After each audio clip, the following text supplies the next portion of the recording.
Hello, everyone, and welcome to another episode of Welcome to Wellness. We are on series two and our very last day of this series. And we have another fantastic guest with us.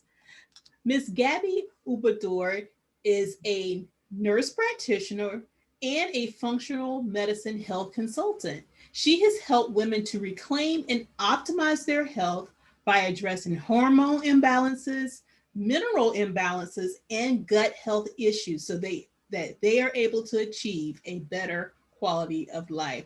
Welcome, Gabby. Yay, thank you for having me. Sure. So tell us a little bit about what exactly is functional medicine to start out with.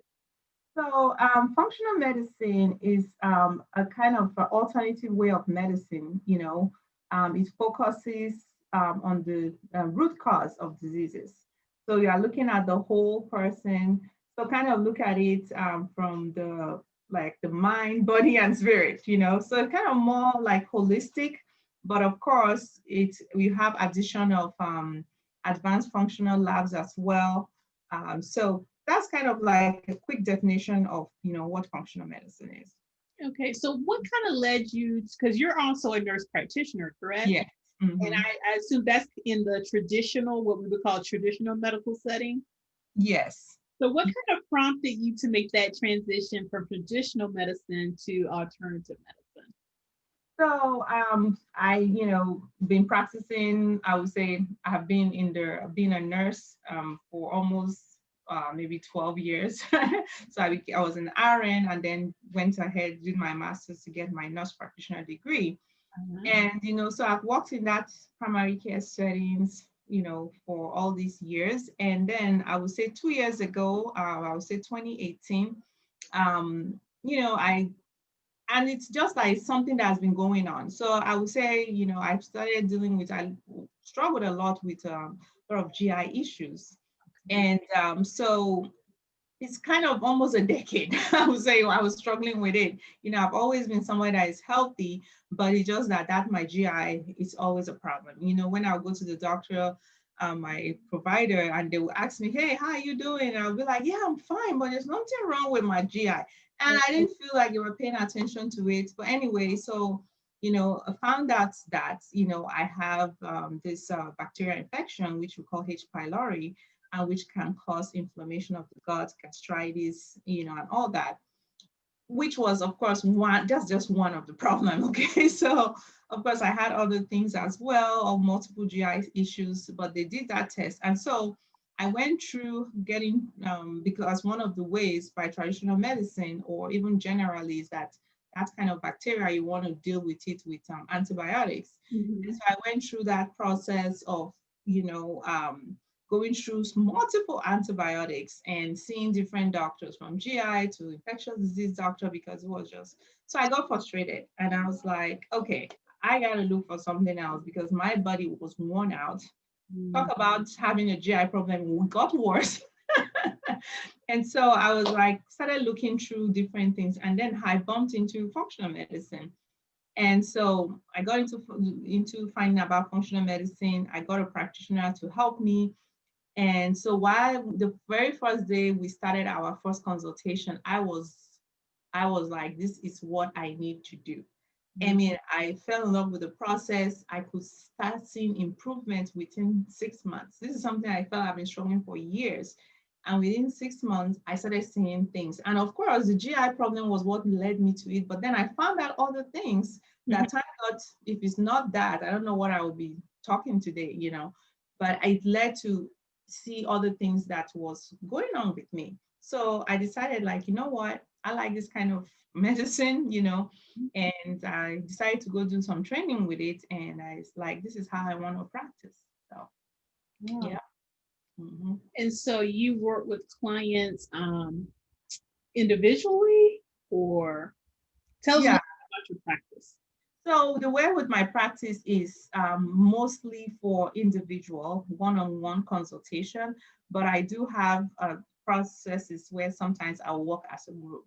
Okay. But usually it's mostly individual. So sometimes somebody can, start out working as a group, And then of course we'll now later make it individual.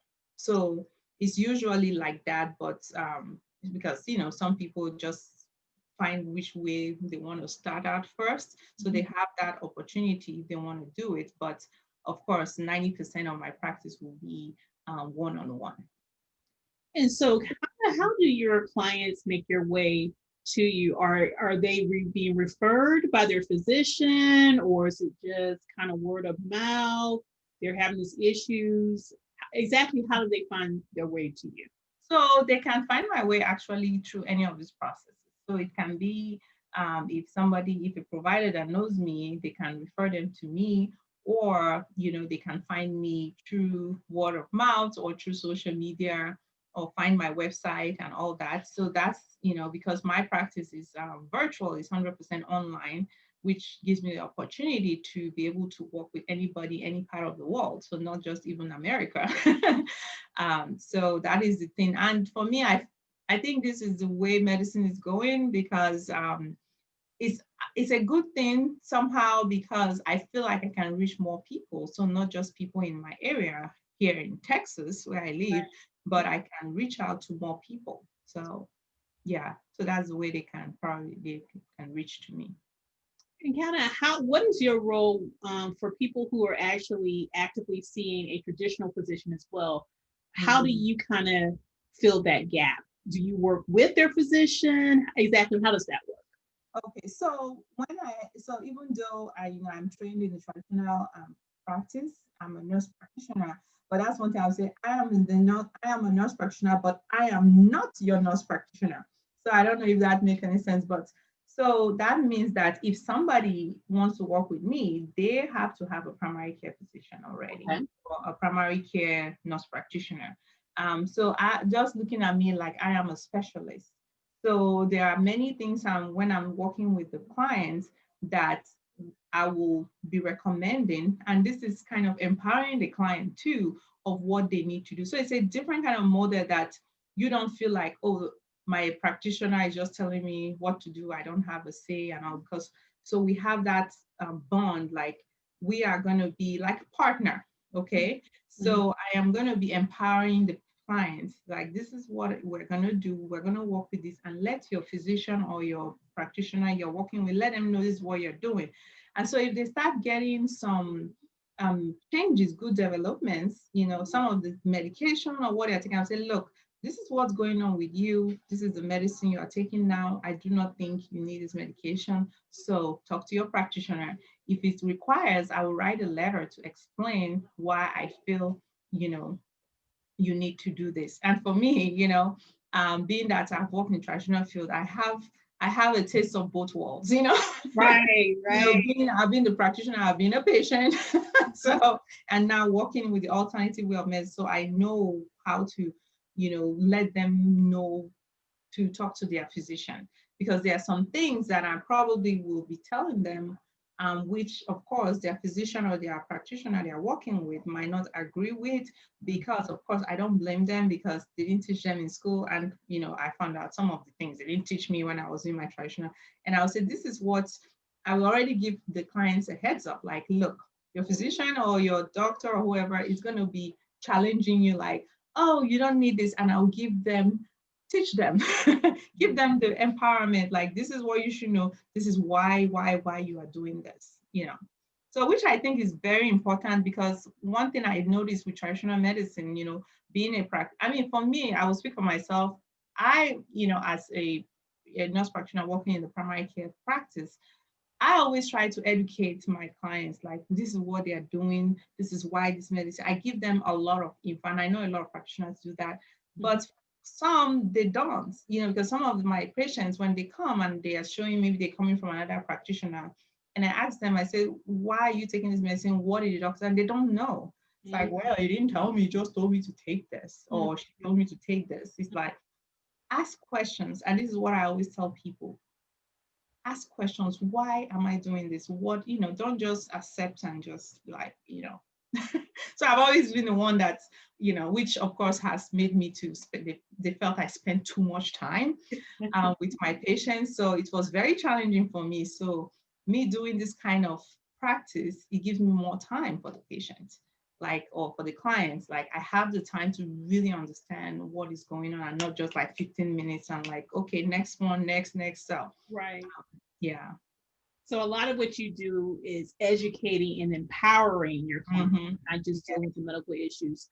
So when your client comes to you, what are you needing from them? Are you needing certain paperwork from their primary physician? What do you need from them to get started? Okay, so the way the process goes is that, okay, so the first thing, before I even see you, I usually have a free 15 minutes consult. Now, I would say 20 minutes consultation is free. So it's kind of called a discovery call. We make the appointments. I talk to you, just kind of find out, not like deep what's going on, but just kind of see if it's something I can even work with you.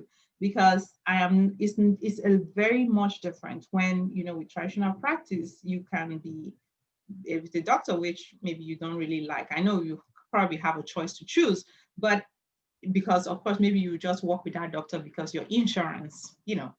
But in this case, I don't do insurance. You have to be ready to work with me. You have to, there's so many things you like in a practitioner. Is it their personality, the style and method? So when we do that discovery call, it's kind of like I'm knowing you and you are knowing me. Okay, so if you say, okay, fine, I want to work with you, and I feel like, okay, I'm capable of helping with issue, because I can't help everybody, Right. and I will tell you in that call, can I help you or not? So that is my goal. By the end of that call, you will know whether I can help you or not. And so after that call, which is about 20 minutes, then we go to the next level where you will schedule for a very detailed call, which is called we call it the initial case review. So that initial case review, before that case review, I will send the paperwork. I will send it's a big form where I'm going to fill everything about your life, pretty much your physical, trauma, whatever is going on, medication, all that. And then when you fill that form, when you submit it to me, you're going to submit that form with your last two labs you have done in the last 2 years, any other pertinent thing that I need to know, send that to me, plus that form. And then we'll schedule a call, which will be like 75 minutes to 90 minutes. Then I will start going through all those things. But before that 90 minutes call, I would have taken like 2 or 3 days. I'm doing my research on what you have sent to me. So it's very detailed, because when I come for that call, I want it to be a quality call. Right. And so we start going through. And after that call, at the end of that call, I will let you know your blueprint of how we're going to work for the next 3 months, 6 months minimum. I usually recommend 3 months. 3 months. And of course, we'll start with 3 months and then go from there. So now I'll tell you, this is what I've seen, this is the pattern, and this is a plan. This is what we're going to do for 3 months based on all these things we have found. And then if you agree, then we'll start, working. Of course, I'm very big on doing labs, which is functional labs. It's not your conventional labs. So I do a lot of lab, because some of the things that you gotta know more that is specific to you. So most of the labs, they are pretty easy. Mostly done from home. So I do one of the main lab I will definitely do with somebody. We call it the hair tissue mineral analysis, and that's just taking a piece of your hair, and Okay. it's amazing what you can find in it. I will do hormone testing, depending on what is going on, gut testing, and then I have also food sensitivity testing. But for the starting points, we'll do the hair testing, and then we will now lead into if we need to do the other testing. Because of course, the first lab testing is a lot of mineral balancing. And it's amazing that some people, when they balance their minerals, it's like all the problem is like, oh, I feel good now. Because people don't realize how much is so important to balance your minerals. It can do so. Minerals are so, in fact, maybe it's even more important than vitamins, because some of the minerals, vitamins, for it to work, the minerals has to activate it. So that's why I'm very big, and that's a very easy test. And at the same time, it shows so many things, shows a lot of trends, what's going to happen, what is happening. So it's just amazing. So, and we just go from there and we'll see how it goes. Okay. And something else I wanted to transition to. So in my coaching, I deal a lot with weight loss. Yes. And something that, comes up sometimes with women who are in the coaching program that we do is they're following the plan, they're working out, but they're still not losing weight. Can hormones have anything to do with their weight loss struggles? Absolutely.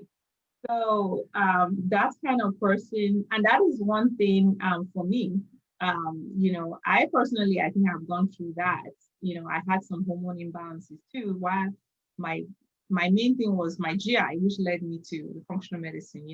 It's like God used how would they say, use your mess to make it your. I've forgotten the word you use. Changing your mess to your victory or something Your like that. message. Turn Yeah, your message. Yeah. Yeah. so, so I think so that's why I'm like, because I'm wondering that why is God leading me to this part? And to tell you, I have got myself healed from many things. I mean, I still have to deal with this thing. I'm still in my healing journey, but I'm like, if it's not that, had it been I got healed from just taking all those antibiotics with traditional medicine, I wouldn't have, sought out functional medicine. So there's a reason. So I'm trying to discover this and do this and help people now. So if you have people like that are not, there are so many things that can go on. If they're not, it can be they have a food sensitivity. Okay. Because when you have a food sensitivity, it causes inflammation and your body is showing like a stress. Because sometimes if your body is going under stress, your body doesn't want to lose weight, okay, even though you are doing everything. And when you talk about that, it can be healthy foods. Because personally, I just did a food sensitivity test like a month ago, and it shows that I had like apples. Okay. Food sensitive to apples, and I eat apples all the time. It's healthy, but even healthy foods. And of course, the food sensitivity issue can be as a result of having a gut imbalance as well. So it's all so many things. So of course, it could be hormones as well. They need to get their body detoxing from some things to be able to now, get to where they need to be.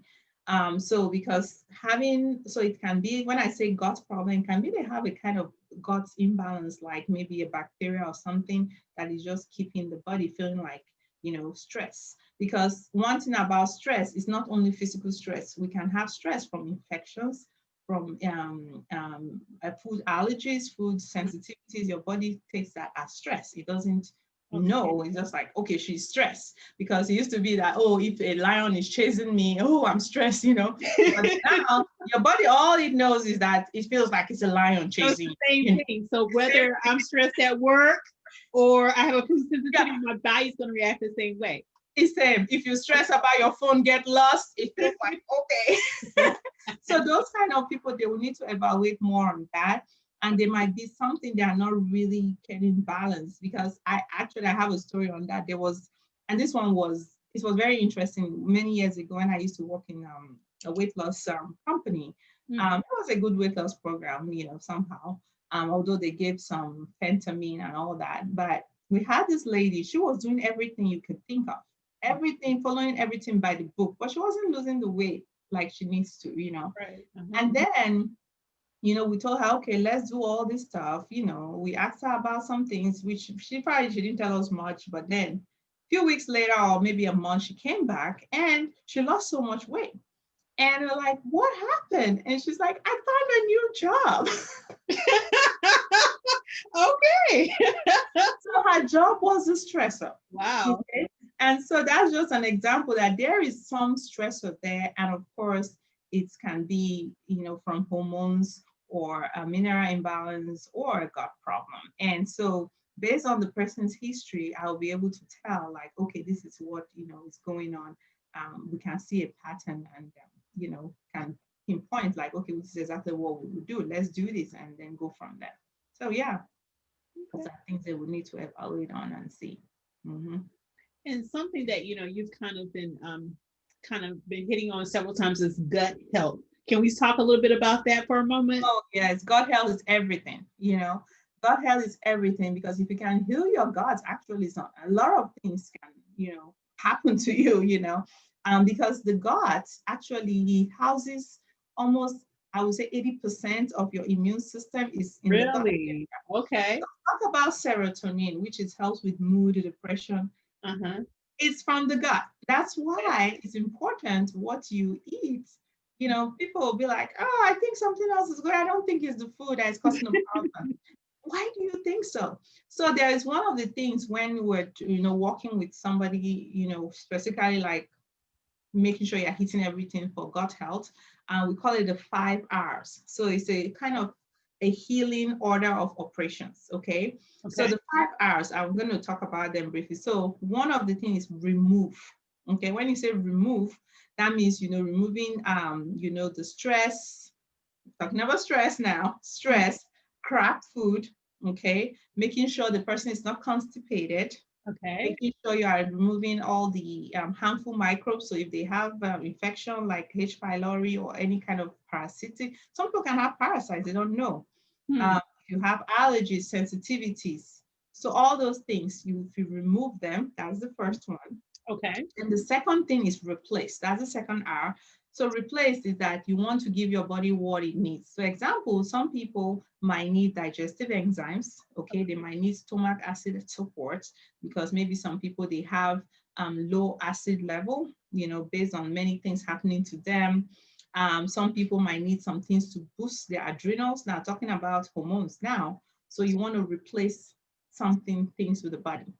Then the third one we call is third R is re-inoculate. Okay, so re-inoculate, you want to just bring back that body what has missed. So example, giving the body some probiotics. Okay, Okay. so probiotics, this is the good bacteria. Okay, Right. and then of course with prebiotics is the food for the bacteria. Okay. The bacteria gotta eat too. So you have the good bacteria with probiotics and then prebiotics, so you can find that from cultural foods or supplements, okay?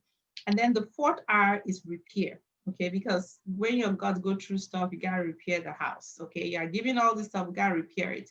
So when you're repairing it, repairing the intestinal area, the mucosa area, so you give, there some kind of herbal or supplements that you can use to kind of do that repair.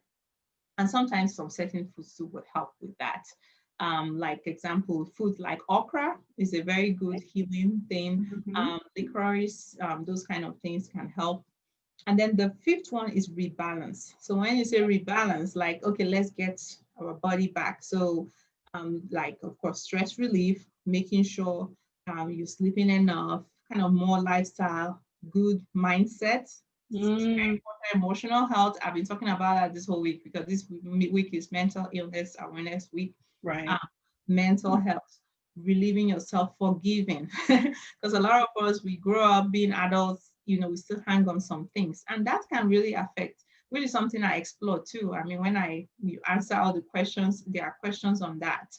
Because people don't realize it. Like, Because all that toxicity is just yes, posing and it affects us physically. We sometimes we take that for granted. We think that, oh, okay, I'm it's upset that she gone. did something. We don't realize what that's doing to our health. Yes, and Yeah. that's why I say because soul, you got to soul detox. We are Yeah. detoxing physically, but we got to detox the soul too. So when you put all those things together, and that is one thing I'm telling you. So those are the 5 R's. So they don't have to come in order, Okay. but they kind of work, in that way. You have to address that. So talking about, that mindset, is so big, and one of the things that when I first worked with my functional medicine provider, when she started asking me about stuff, my stress levels, like what is going on, because at that time, I liked my job, but it's just kind of, I wanted to do my own thing. So yeah, I won't say I was really happy, driving this long drive. So I had some things I was dealing with too. Right. And I wasn't sleeping good because talking about sleep. So there's interesting thing I was doing. So I always have to be at work, I think at 7. Like I used to work like 7 to 5 or something like that, plus Mhm. driving. So I wake up early. I'm not sleeping in time. I don't know why I was sleeping. I guess I got 100 things I was doing. So I won't sleep in time. And then Okay. I wake up very early because I want to catch my exercise, do Right. my exercise early. Because Right. I felt like when I come in the evening, all the children are talking to me. So I try to do it in the morning. But then I wasn't sleeping enough. because I'm waking so early because I want to do my exercise, which, is good if you are getting enough sleep. And Right. so that was burning down my adrenals too. Oh, okay. So she had to tell me that your body is going through a lot of stress. You have the bacterial infection. You are not sleeping well. It's more stress. Talk about all the stress. Start counting them. Uh-huh. And she's like, you know what? Let's get some healing here, Gabby. Stop exercising. Exercising. Like, oh no. She's like, yeah, it's either you stop or you do it in the evening. Okay. Gotta pick one of them so you can get your sleep. Uh-huh. So, I kind of adjusted some and, started doing evening. So yeah, all those things, you can be doing the good thing, but maybe not at the right time. And that's the same thing with fasting. It's like, okay, fasting. But at the same time, you got to know what's going on in your body. If you're already going through a lot of adrenal fatigue, I don't know, fasting. Maybe you can do intermittent. That one is not bad, but doing like a whole day, it might be extra stress on the body. So you just kind of have to see what's going on with the person. So, And yeah. that's where you come in to kind of help people fit those pieces together. And everybody's Yes. unique. So what I may need may not be what Yes. my friend needs. And that's where you as a professional can come in and do those assessments and determine Oh, what's the best yes. course of action for our individual Mhm. needs. Yeah, that's the word, unique. Everybody, and that's one thing with the gap, filling that gap in traditional medicine. I felt like we were taking everybody that they're all the same, Mhm. um, because it's you have somebody have high blood pressure. You say, okay, I'm gonna give you this or this, you Mhm. know, okay, and then you don't ask anything. What else is going on? You're just looking at the labs because, of course, labs are good, but at the same time, we got to link the labs with the symptoms with that person, because I've had many times when I have some doctors, they are just looking at the labs, they don't ask me anything, which is something I noticed. I mean, I'm a nurse practitioner. I'm like, this guy is not asking. I know I used to try to ask myself, not as the way I would have wanted, because of course they cut my time.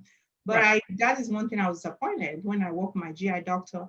No time he asked me about my stress, what you're eating. All he was just looking at was the labs and seeing what I'm reacting to, you know, looking at me, just like, okay, all right, let's do this. Okay, all right, let's try this. We'll send you here. Like, bye. Because they have that 15-minute window to get you in and out for the Yeah, next one. Mhm. goes. Like, so that's why I tell people, I say, it's really cool. You want to walk with me. There is no waiting room. Don't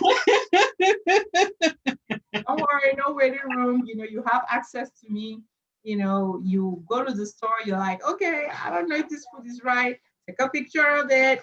Okay. Oh, Gabby, send it to me. It's like, okay, yeah, this is good for you. Good. Go ahead and buy. So that's the thing. You get that personalized one-on-one. You feel like you have your doctor in your pocket. So I don't know if there's a way to put it, but so yeah, that's how it goes. Mm-hmm. Well, thank you, Gabby. This has been excellent information. And how would our listeners connect with you if they want to hop on that discovery call that you mentioned? What would be the best way for them to reach out to do that? So they can, there are many places. So one of the places, they can go to my website, which is www.gabiu, 1B, gabiuhealthhub.com. You can go there. There is a form there that they can apply to have that free discovery call. They can send me an email, which is office.gabiuhealthhub.com. Okay. Or they can check me out on Instagram. I hang around there a lot. So I have an Instagram page, which is GabbyU_Health Hub. And my Facebook page is GabbyU Health Hub. So either Facebook or on Instagram, I'm always there, I have a lot of health stuff there. I always doing videos, education, because I consider myself as a woman wellness advocate. And my goal is to make as many women, a lot of women, we are very overwhelmed with so many things. If you are somebody like, I don't know what's going on with me, because we have kids, we have all these things we want to do, and I have gone through it. I'm like, you know what? I can help you with it. Let's see what you want to do. And so that's where they can find me in all those areas. Right. And we will have all of those links in the video. Thank you again, Gabby. I know our viewers learned something. I definitely learned something. Thank you so much for your time, and thank you for all the work that you're doing to help women become healthier. Yeah, and you, thank you too for what you're doing. You're doing a great job too. Thank you. It's exciting when I see practitioners like you, and so yeah, we're getting this movement out there. Doing our part, right? Yes, awesome. So thank you all for tuning in to another episode of Welcome to Wellness. This has been day 5 of series 2. So this concludes our series for this month. In the meantime, feel free to join my free Facebook group, Coach Tamara's Trek to Trim, for practical, healthy, sustainable ways to lose weight. Until next time, stay beautiful, stay powerful, and keep transforming because you're worth it. This is Tamara Williams, Coach T at New Me with Coach T. Take care and have a wonderful weekend. Bye. Bye.